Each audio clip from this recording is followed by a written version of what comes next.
I wonder what it feels like the first time a child is sitting in class and suddenly discovers that he or she can't do what everybody around them is doing. I had a terrible time reading. My teachers at school couldn't understand it. They thought I was a bright student, but I simply could not read. I always felt a little bit different going through school. I remember even at an early age having anxiety. I was never the one who would volunteer to read out loud or give a speech or go to a speech class. You measure yourself against other children, and when you can't read nearly as well as your classmates, it is something that is very disturbing. I knew as a kid there were a lot of things that were different just about how my mind seemed to work. But, you know, when you're 7 or 8, you just think you're weird. I wanted to talk to the principal, and I asked him, am I dumb? Is this not the right place for me?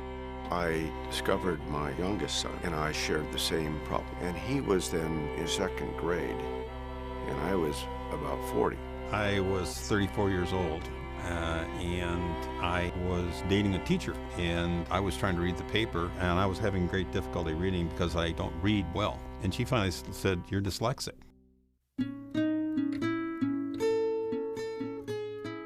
Dyslexia is what's called a hidden disability.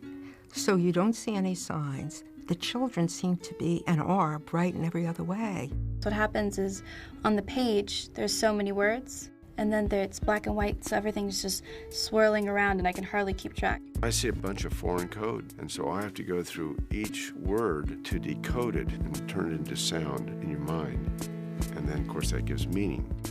The definition of dyslexia is an unexpected difficulty in reading in comparison to their intelligence, level of education, or their professional status. Dyslexia is difficulty with learning to read and the inability to read quickly, difficulties in spelling, difficulty with handwriting. But the basic core problems involve reading and getting to the sounds of words. When children are young, they associate reading with intelligence. And reading is simply one way that we accumulate information. It is not anything to do with how we process that information. And how we process that information is far more important. The kind of person we are, the kind of contribution we'll make, the kind of utility we have for society. When I saw Skye and how depressed she was and how she thought she was dumb and she didn't believe in herself, I just thought I was losing her. You know, the discovery of dyslexia for a student and for their family is a journey.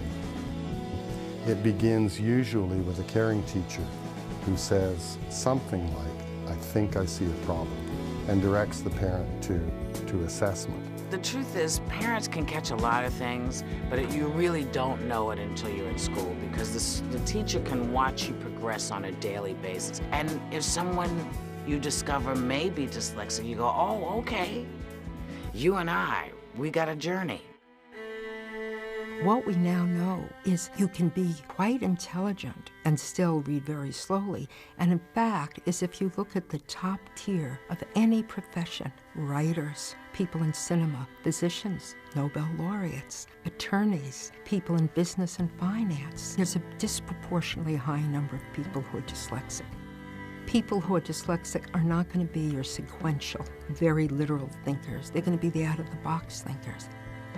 It was only 4 years ago that I was diagnosed with having childhood and adult dyslexia. When I found this out, I was shocked.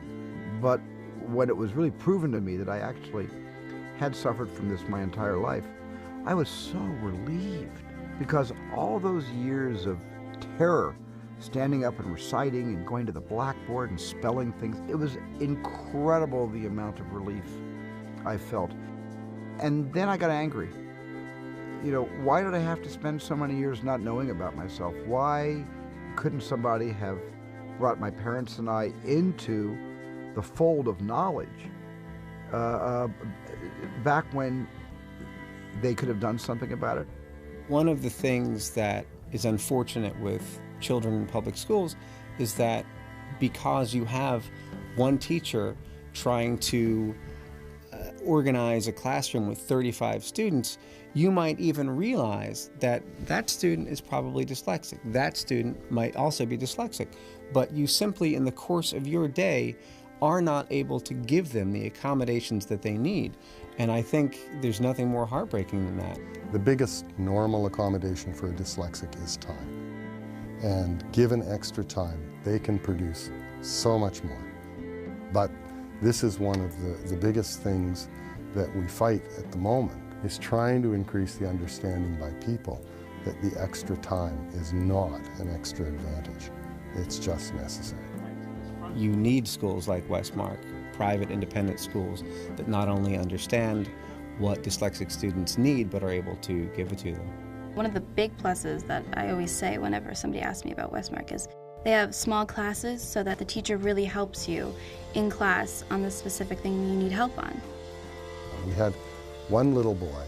He walked up to me after 2 weeks at the school with a big smile on his face and said, "Westmark has the oil."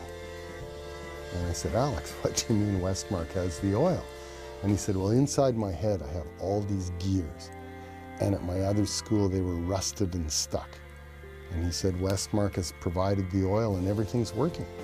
And he went away with a big smile, well, as did I. Obviously, the more students are able to be diagnosed and the more easy it becomes to diagnose students, the more need there will be for those students to be helped in a special way, like the way Westmark does.